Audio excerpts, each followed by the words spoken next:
ಎಲ್ಲರಿಗೂ ನಮಸ್ಕಾರ. ನನ್ನ ಹೆಸರು ಉಮೇಶ್. ನಾನು 4ನೇ ತರಗತಿ ಓದುತ್ತಿದ್ದೇನೆ. ನಮ್ಮ ಶಾಲೆ ಹೆಸರು global coaching centre Arakere. Navodaya ತರಬೇತಿಯ ಒಂದು ಲೆಕ್ಕ ಮಾಡುತ್ತೇನೆ. 10/78 ಪ್ಲಸ್ 29/78 ಛೇದ ಸೇಮ್ ಇದ್ದಾಗ ಛೇದ ಸೇಮೆ ಇಟ್ಕೊಳ್ಬೇಕು. ಇವೆರಡು ಕೂಡಿಸಬೇಕು. 9ಕ್ಕೆ 9 ಹಂಗೆ ಹಚ್ಕೊಳ್ಬೇಕು. 2 1 3 39 ಬಂತು.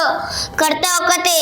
13 3 6 ಕಟ್ತಾ ಹೋಗತಿ.